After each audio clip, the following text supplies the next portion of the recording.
पहिले पनि हामीले 3 महिनापछि सूचना जारी गरेको तिमीहरू चाहिँ दर्ता गर्न आऊ भनेर। अहिले 1 महिना चाहिँ सूचना अब 2-3 दिन बाँकी छ, कोही आउँदैन। मेटा जसले चाहिँ फेसबुक चलाउँछ, मेसेन्जर चलाउँछ, व्हाट्सएप चलाउँछ, इन्स्टाग्राम चलाउँछ, त्यो अहिलेसम्म दर्तामा किन आउँदैन? सरकारले नै टेर्दैन उसले, नेपाललाई नै टेर्दैन उसले। तेरो भन्दा त तेरो चाहिँ टोटल चाहिँ जिटिपी भन्दा हाम्रो जिटिपी बढी, तेरो वार्षिक बजेट भन्दा हाम्रो धेरै गुणा बढी भन्ने चाहिँ उसको घमण्ड छ, अहङ्कार छ।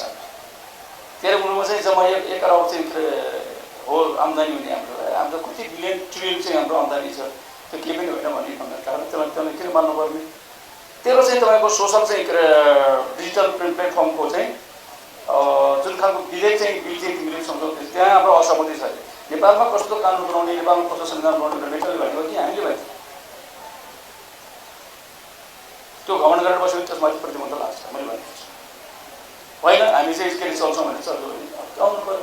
आइडेन्टिटी ढाँटेर फेक आइडी बनाएर मन पनि लेखिरहेको छ होइन, सामाजिक सद्भाव भत्काइराखेको हुन्छ, हाम्रो चाहिँ जातीय सद्भाव चाहिँ टुक्राइराखेको हुन्छ, धार्मिक सहिष्णुता भत्काइराखेको छ।